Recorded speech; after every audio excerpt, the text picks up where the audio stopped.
Alléluia, bienvenue dans la prière des triomphés avec votre frère Wilson. Dieu te cherche aujourd'hui. Dieu dit au homme, où es-tu? Je te cherche.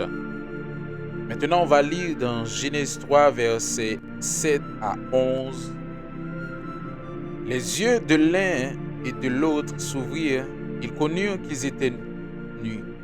Et ayant cousu des feuilles de figuier, ils s'enfirent des ceintures.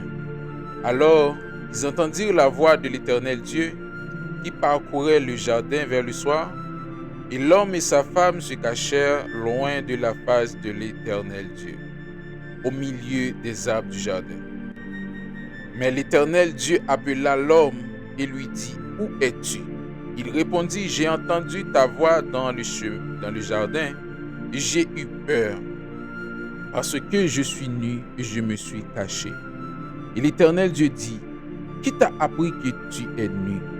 Est-ce que tu as mangé de l'arbre dont je t'avais défendu de manger? » Donc, on est, après la création, à partir de Genèse 1er, on va voir que Dieu a tout créé, et après ses œuvres, il voulait avoir quelqu'un pour dominer sur sa création et ses créatures. Dieu voulait avoir quelqu'un pour jouir de sa création. Qu'est-ce que Dieu va dire?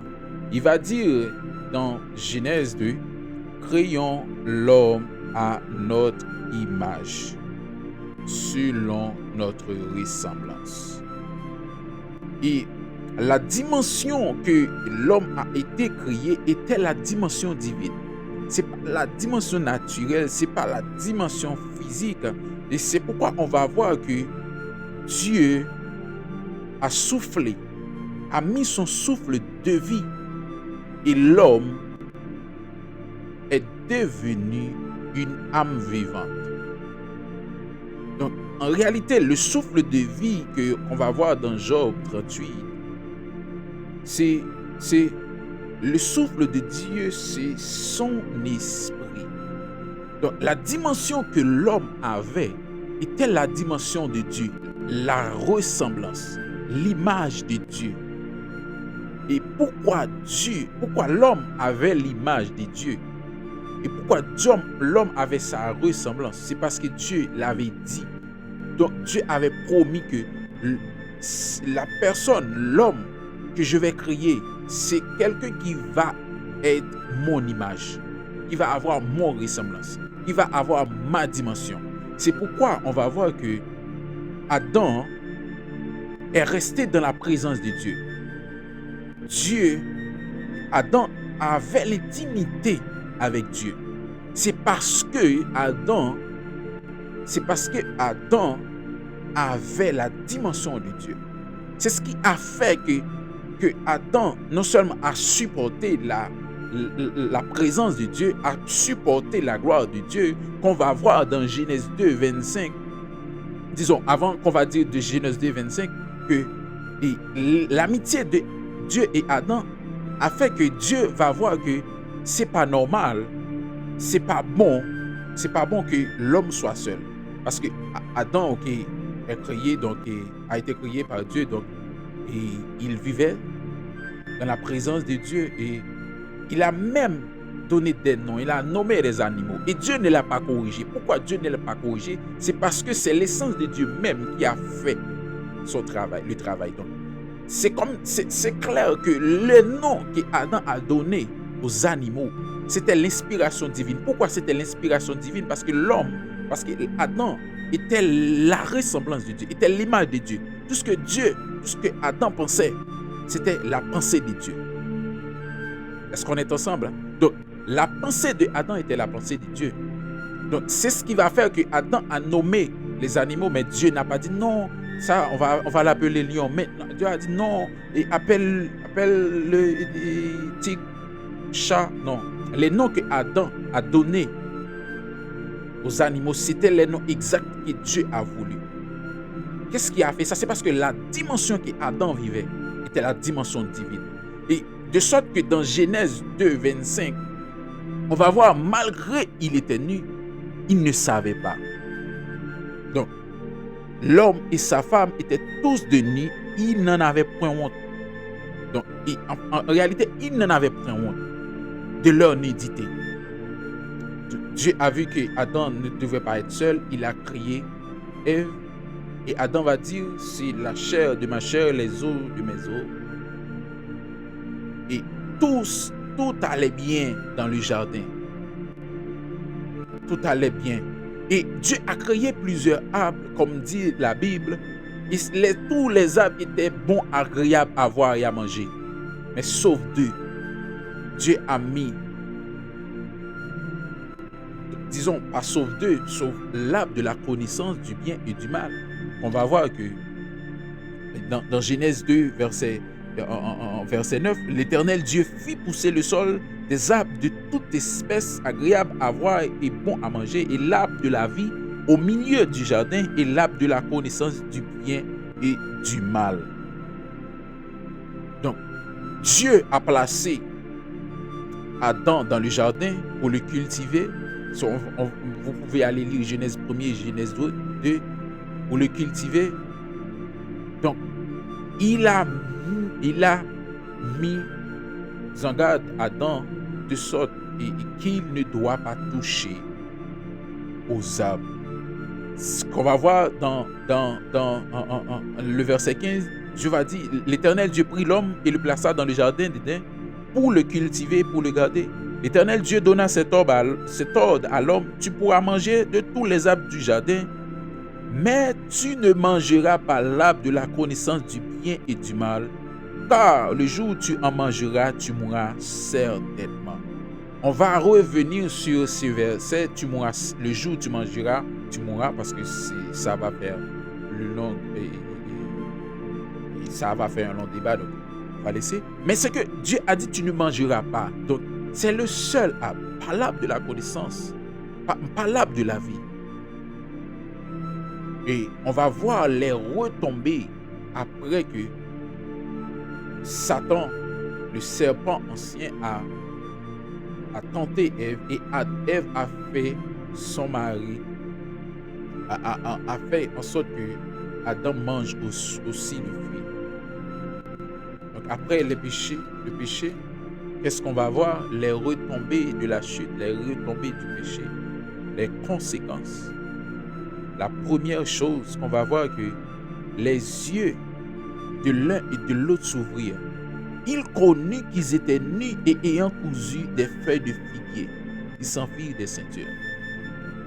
La première chose qu'on a, ou les premières conséquences du péché, c'est que ça a enlevé la gloire qui était en nous. Et dès lors, on va voir qu'on est nu.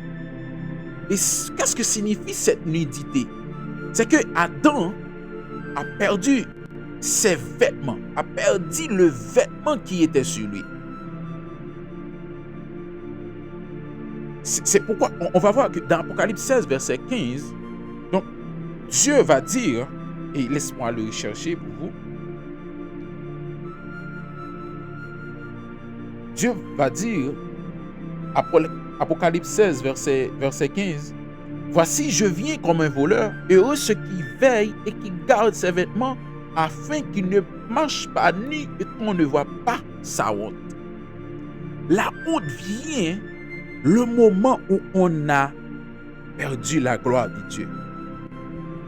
Le moment où on n'a pas la gloire de Dieu sur nous. La honte vient. Le moment où on s'intéresse seulement aux choses de ce monde. La honte vient.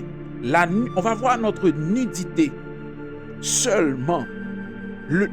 Notre nudité lorsqu'on s'intéresse, lorsqu'on a l'amour de ce monde.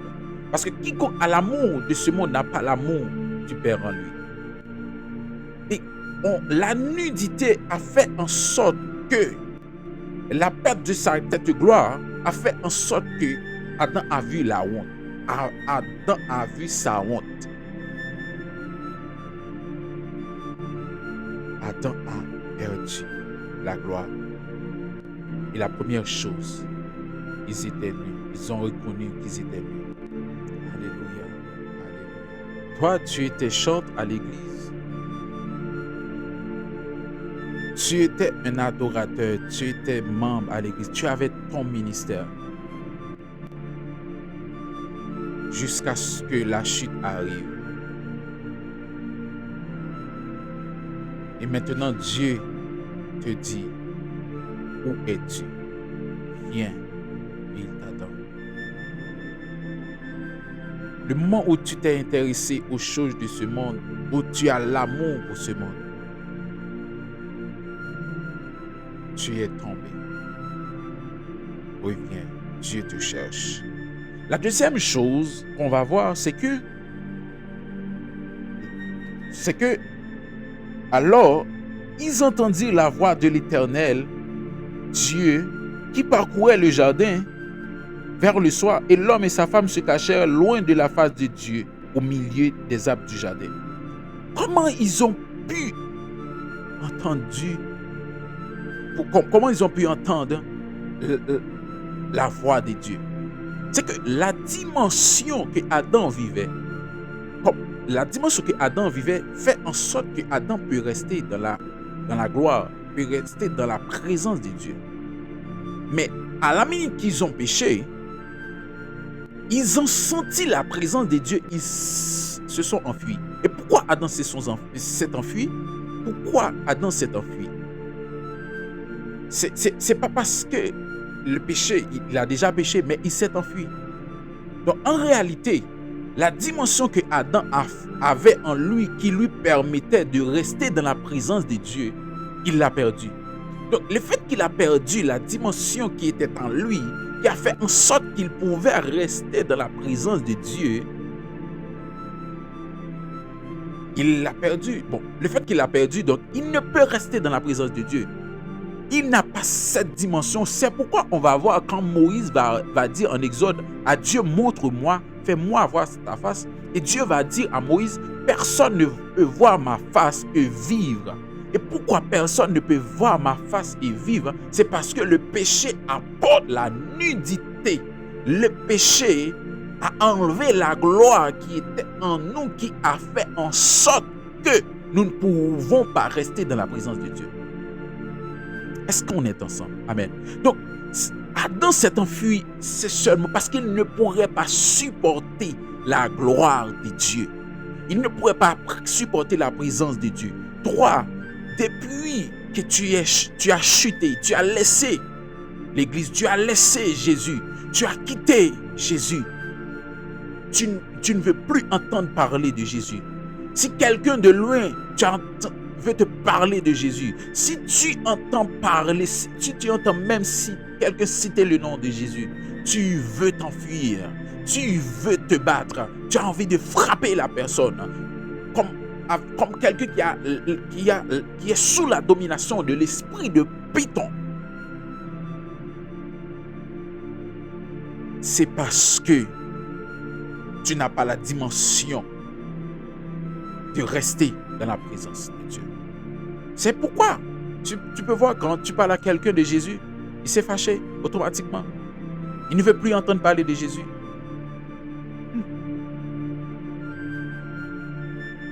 Il y a des gens qui savent ça. C'est qu'ils ont en eux ne peut pas supporter la dimension du nom de Jésus.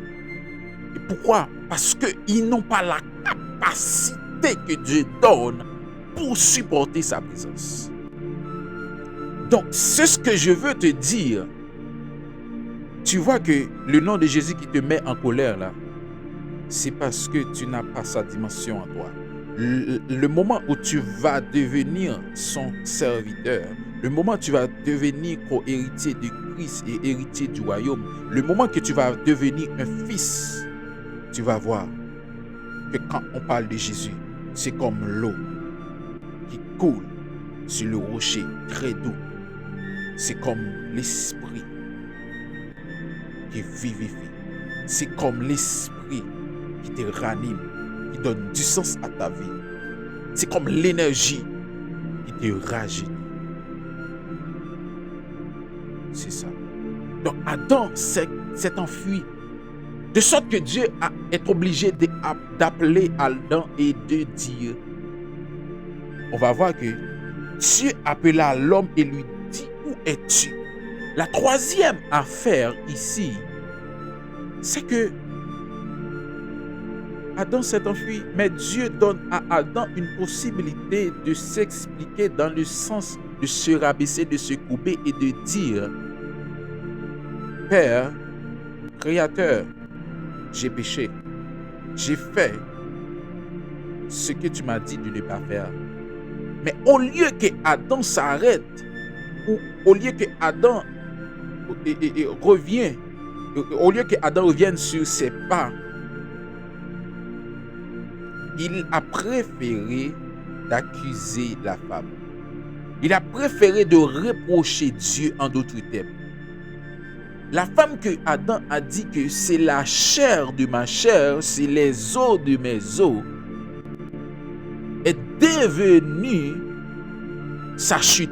C'est ce que Adam voulait dire à Dieu. C'est ce que Adam a reproché Dieu. C'est la femme que tu as mise à mes côtés. Écoutez, Dieu te cherche. Arrêtez de trouver des excuses. Arrêtez d'accuser des gens. C'est le moment de s'assurer. C'est le moment de s'assumer, disons. C'est le moment de s'assumer, de prendre en compte tous les péchés que tu as faits. C'est le moment de te repentir. Quand je dis de prendre en compte, de reconnaître les péchés, de reconnaître que tu es pécheur et tu as besoin de Jésus. Reprocher à Dieu et de dire à Dieu, c'est toi qui as fait en sorte que je trouve ce travail. Et depuis que j'ai ce job-là, je ne peux rien faire spirituellement. J'ai commencé à frauder, j'ai commencé à faire des choses qui sont différentes à ce que tu m'as dit de faire, à ce que la parole a dit de faire. Dieu te donne un moment de s'excuser. Dieu te donne un moment de s'excuser. Premièrement, Adam a vu qu'il était nu. Deuxièmement, Adam s'est enfui. Il ne pouvait pas supporter la présence de Dieu. Troisièmement, Dieu a donné la grâce sur un plat à Adam de demander pardon, de se courber. Mais Adam a préféré de reprocher Dieu parce qu'il a mis une femme à ses côtés. Et la quatrième affaire, c'est que Adam va dire que parce que je suis nu et je me suis caché. On ne peut pas cacher devant Dieu. On ne peut pas cacher devant Dieu. On ne peut pas se cacher pour Dieu. On ne peut pas se voiler la face pour Dieu. Parce que Dieu est partout. C'est pourquoi on va lire dans le psaume 139. On va voir bien que Adam va dire que on va voir que dans le psaume 139, où puis-je fuir de ton esprit? Où puis-je me cacher?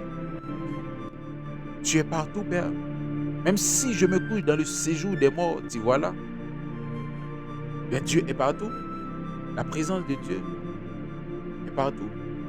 La gloire de Dieu est distinguée. Mais la présence de Dieu est partout. On ne peut pas se cacher pour Dieu. Toi qui regardes cette vidéo, si tu n'as pas Jésus, et là, quand la fin va arriver, le dernier jour, tu vas dire aux arbres de te tomber dessus. Tu vas dire aux montagnes de te cacher. Tu vas dire aux rochers de te cacher. Ils vont dire, nous-mêmes, nous avons des comptes à rendre. Tu vas dire à la mer de t'engloutir. La mer va dire que j'ai des morts aussi à mettre à la surface, à refouler. Tu ne peux pas te cacher au jour dernier. C'est pourquoi que dès maintenant, maintenant, Dieu te dit, homme, où es-tu? Je te cherche. Dieu est en train de te dire, où es-tu, homme, je te cherche. Ne t'enfuis pas, tu cours assez. C'est le moment de revenir sur tes pas. C'est le moment de faire demi-tour. Reviens chez ton Père. Reviens vers ton Créateur. Comme le Fils prodigue, reviens chez ton Père. Tu t'es trop battu. C'est le moment de oui, il faut se retourner. Il faut faire demi-tour. Père, ma prière maintenant est pour ces gens qui ne veulent pas entendre parler de toi. Père, je t'implore et je te prie dans le nom de Jésus afin, Père, que ces paroles puissent toucher le cœur. Que ces paroles puissent planter, Seigneur, dans le cœur comme une flèche sans retour. Et que ces paroles, Père, peuvent germer dans leur vie. Père, transforme-les par tes paroles.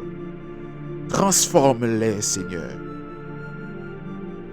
Transforme-les. Je prie, Père, pour quelqu'un qui était membre à l'église, qui avait son ministère, quelqu'un qui t'adorait bien, qui t'aimait bien, et les flots de la vie, les choses de ce monde,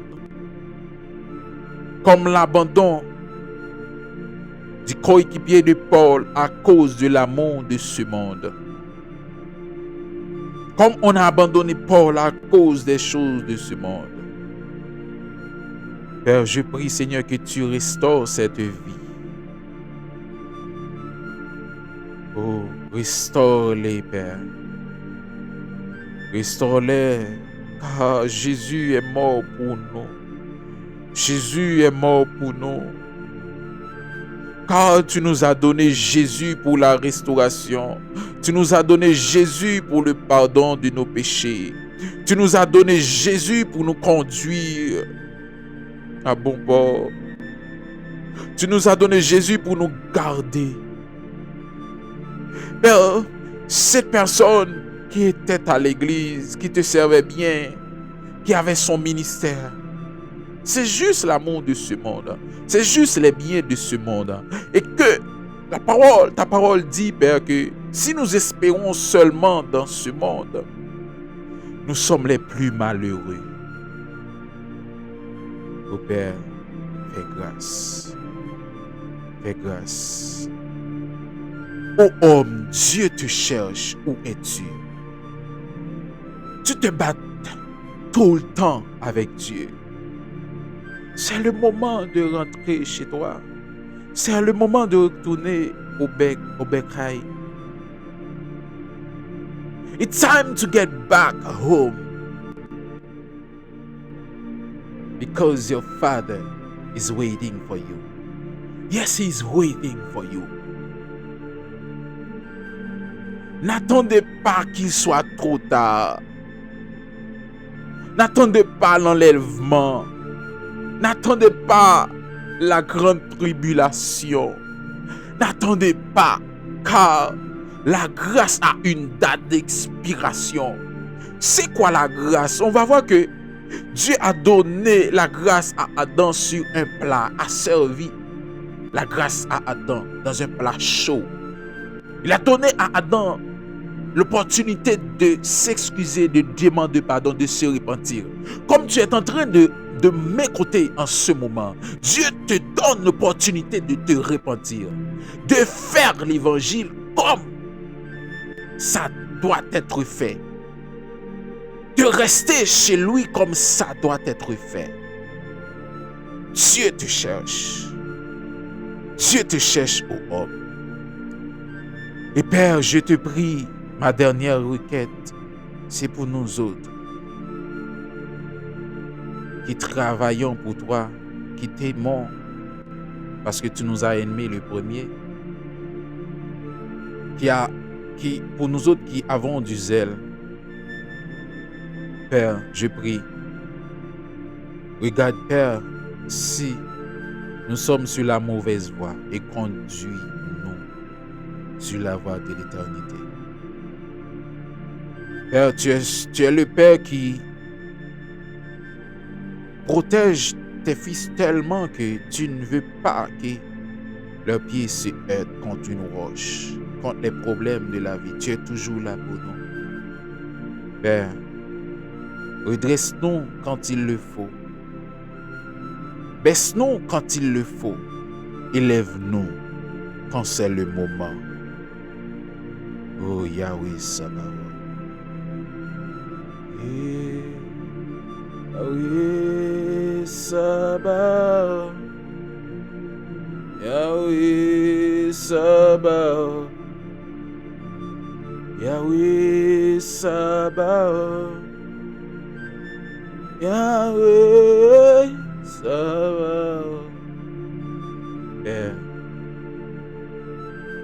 Père, c'est toi qui nous cherches toujours. C'est toi qui nous redresse toujours. Je prie que tu cherches, Seigneur, la personne qui entend ces paroles, que tu cherches la personne qui regarde cette vidéo. Alléluia, au nom de Jésus. Amen.